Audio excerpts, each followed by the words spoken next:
Morning, Rashers. Rasher reporting from the living room. So today, just going to go over my last video just quickly, just to quickly remind you that when you have an interaction with the police, they're going to ask you for your details, but you need to confirm who they are, because they could be anybody in that uniform. I could be in that uniform, right?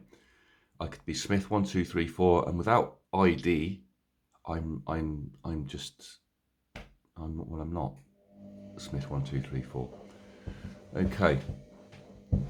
So he has to produce his warrant card. If he doesn't produce his warrant card and then carries on asking you for your details, inform him that he is coercing you into committing fraud.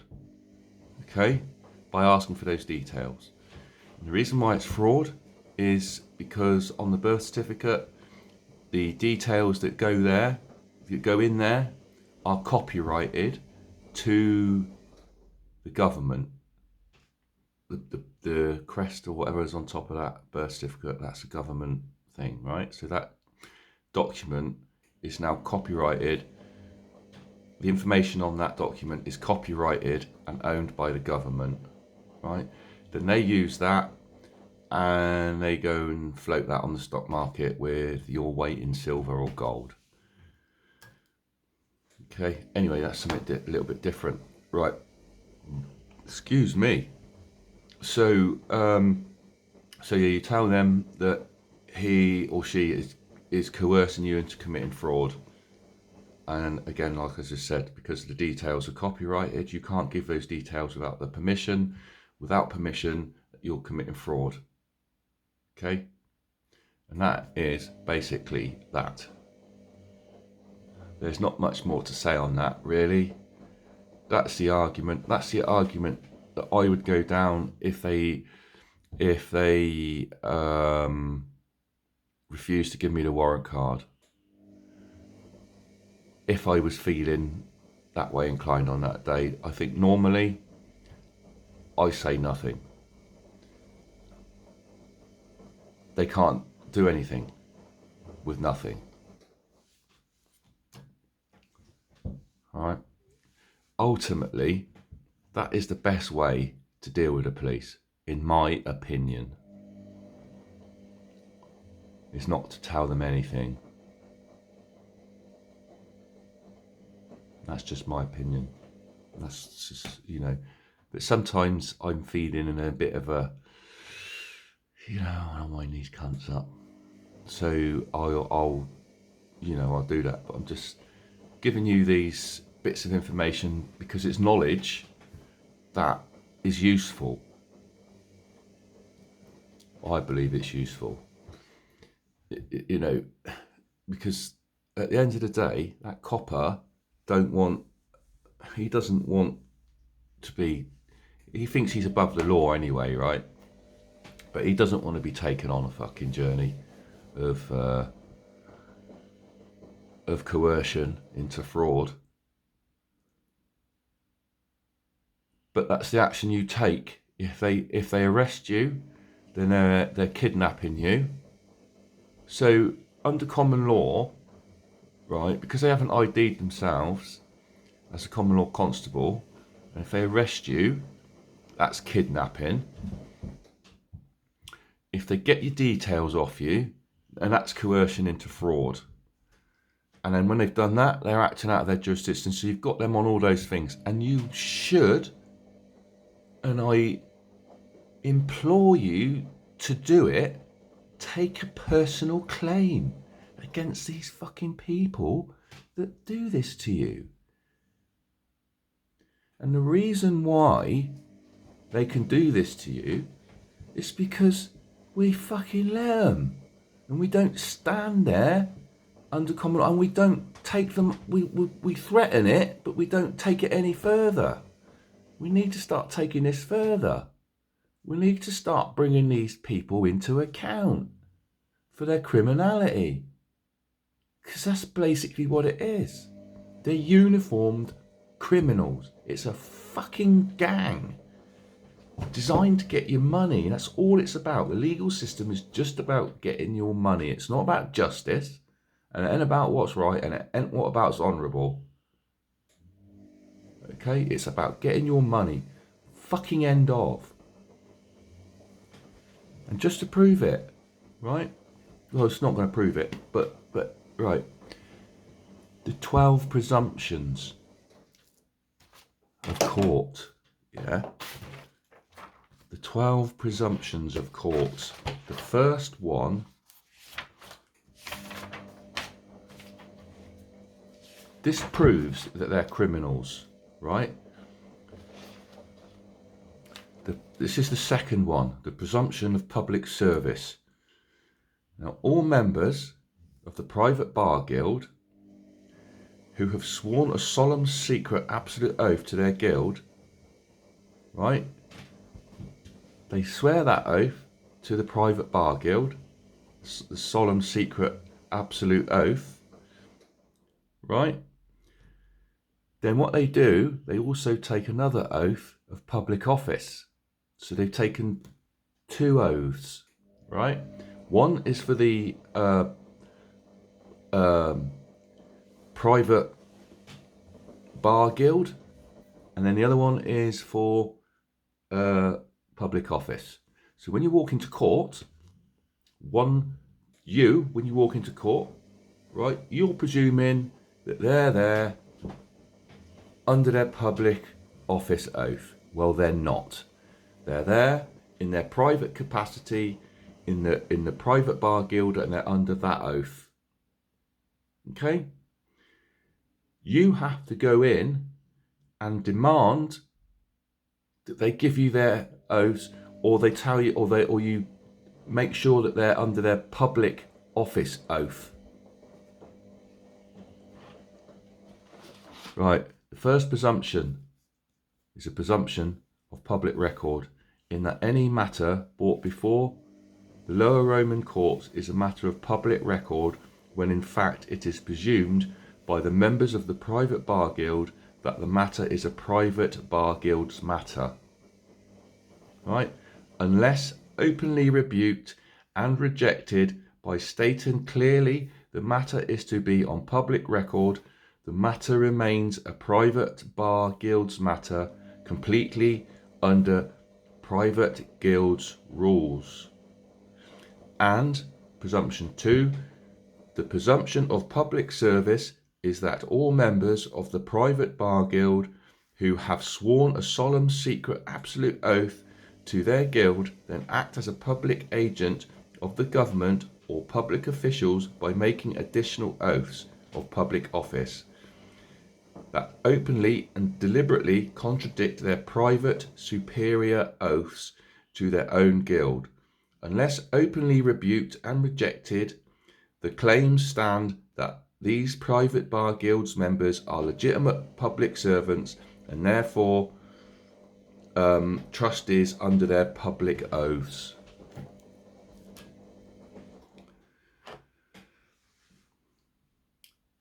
Number 3, and the presumption of public oath is that all members of the private bar guild acting in the capacity of public officials who have sworn a solemn public oath remain bound by that oath, and therefore bound to serve honestly, impartially and fairly as dictated by their oath, unless this is openly challenged and demanded, their presumption stands that the private bar guild members have functioned under their public oath in contradiction to their guild oath.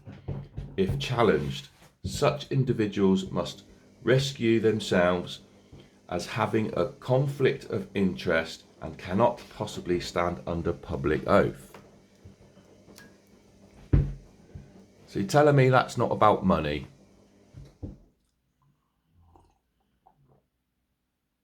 Do you want me to carry on? There's fucking 12 of these. 12 presumptions of court. So even before you go in, all this is what they. So that's why it's a con. That's why it's a trick. Because you think they're in there in public, on public record, but it's not. We're not even going to magistrates. or a Roman court as they're known, it's not on public record. You go in there and film it, see what they say to you. You can't film in here. Why not? It's not public.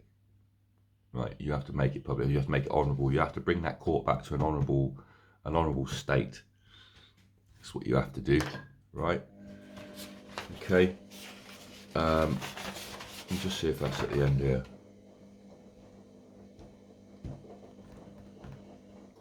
So, this goes back to the presumptions of guilt, blah, blah, blah, blah, blah, blah. And they can hold you until a bond is prepared to guarantee the amount the guild wants to profit from you. I'll tell you what I'll do. I'll read it all. I'll go for number 4 because I've just done the first 3. So the presumption of immunity in that key members of the Public Bar Guild, in the capacity of public officials acting as judges, prosecutors and magistrates who have sworn a solemn public oath in good faith, are immune from personal claims of injury and liability unless openly challenged and their oath demanded. The presumption stands that the members of the private bar guild, as public trustees acting as judges, prosecutors and magistrates, are immune from any personal accountability for their actions. That basically means unless you say no, they can do fucking what they want, basically, to you. If you give them permission to do so. Fucking hell! Yeah? The presumption of summons is that by custom a summons, unrebutted, stands, and therefore one who attends court is presumed to accept a position, defendant, juror or witness, and jurisdiction of the court.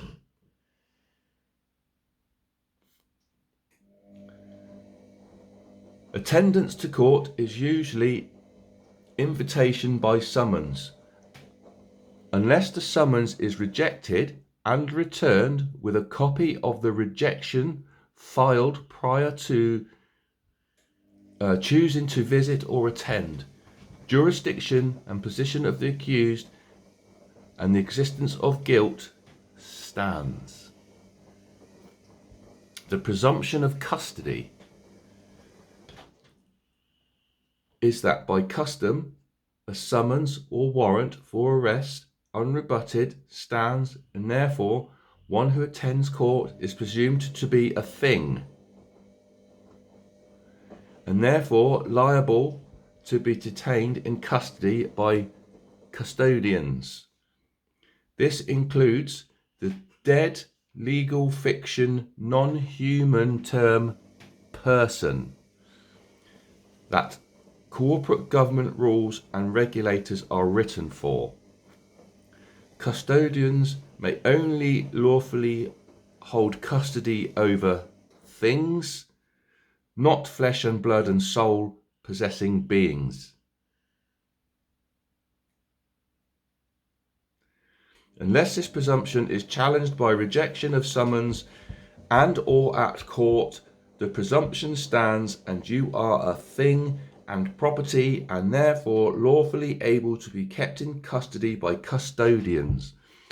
And the presumption of court of guardians is the presumption that as you may be listed as a resident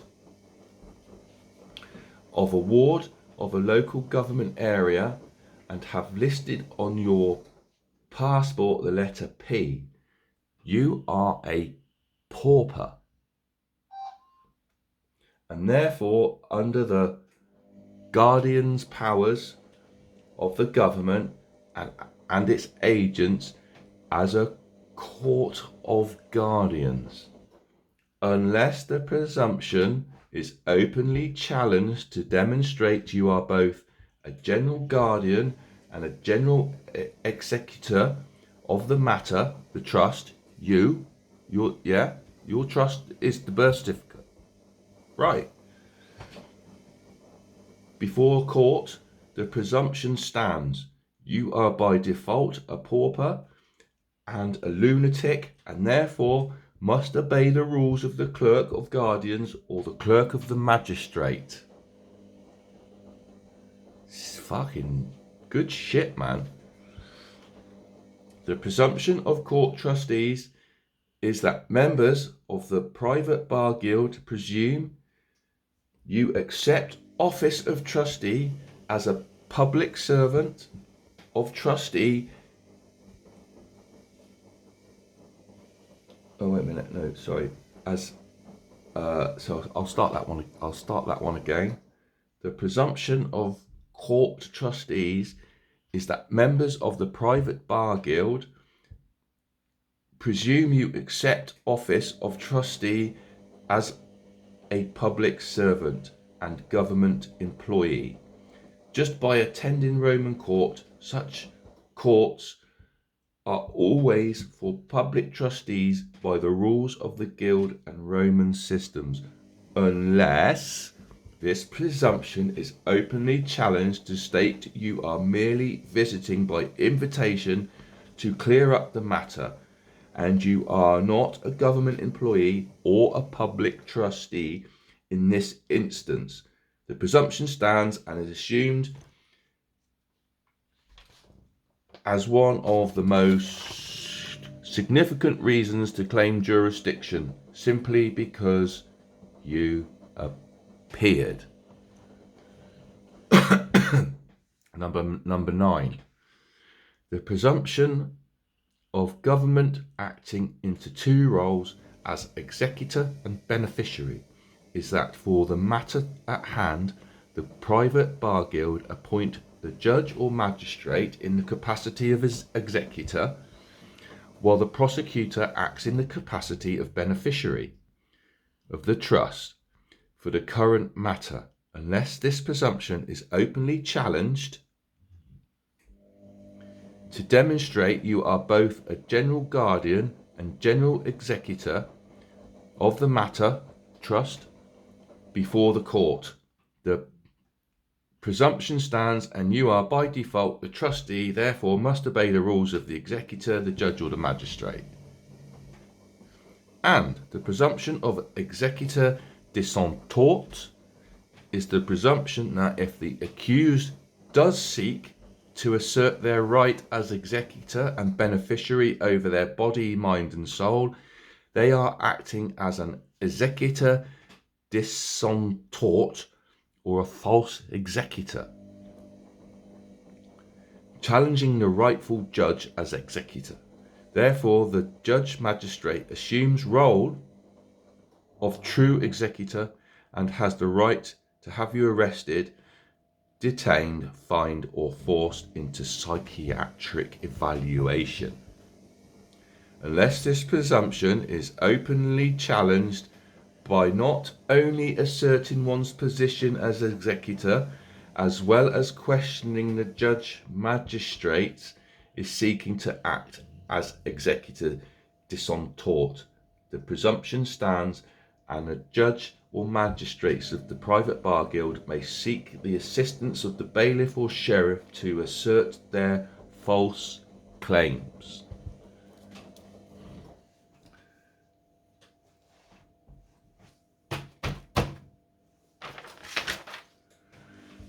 Right, that's number 10. Number 11.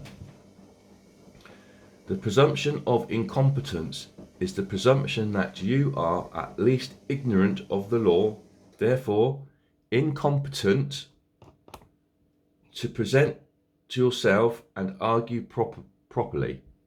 Therefore, the judge magistrate, as an executor, has the right to have you arrested, fined, or forced into psychiatric evaluation.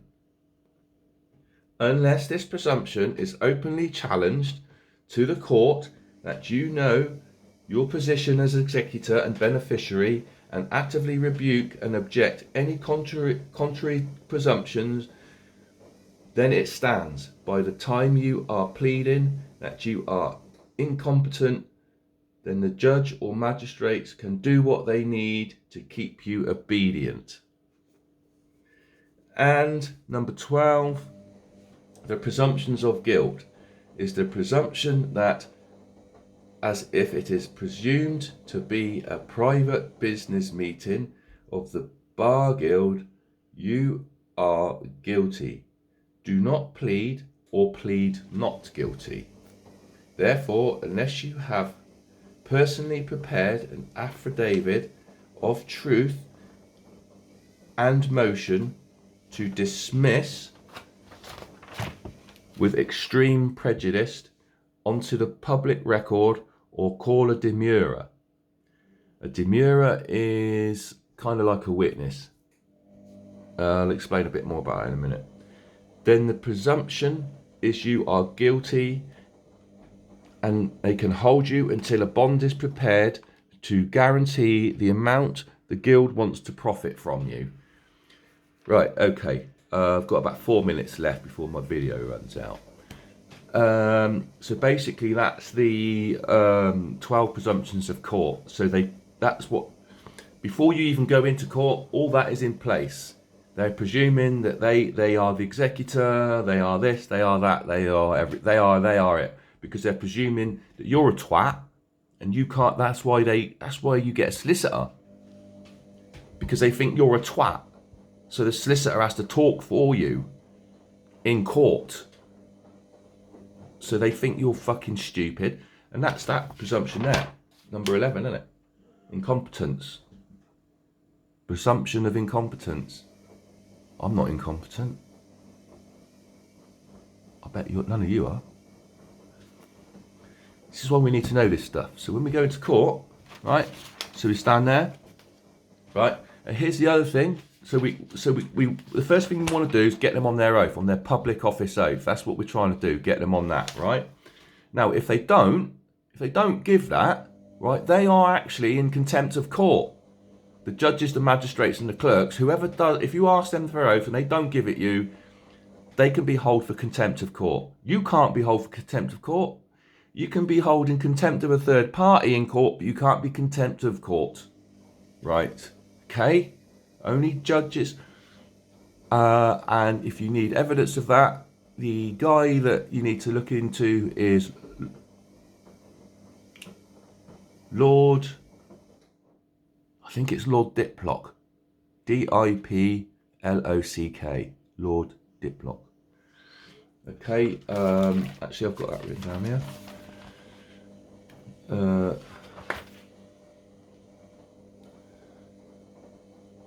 Yeah, it's Lord Diplock. Lord Diplock. He's the one that said, and he said the point at which in law mens rea is crucial factor to guilty intent. Yeah. So only judges, magistrates, and clerks of the court can be held in contempt if they do not act strictly under their oaths of office. Right? Okay, thus when demanding them to repeat their oath and they say that it is irrelevant, you can say it is far from irrelevant according to what Lord Diplock said, which is quoted in Archibald. Okay?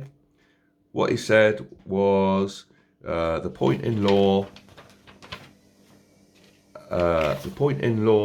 mens rea is a crucial factor, i.e. intent. When refusing to give your name, etc., what is your intent? The answer is to refuse the deception of acquiescing to Admiralty law by virtue of being a land dweller and only subject to the law of the land. Whereas their intent is to deceive you into acquiescing the laws of the waters, where they judges and magistrates. You are attempting to bring the entire court back to an honourable, true and real justice, whereas they are trying to pervert the course of justice. Okay, basically that's that. The next video I'll cover a bit more. Rasher Report signing off from the living room.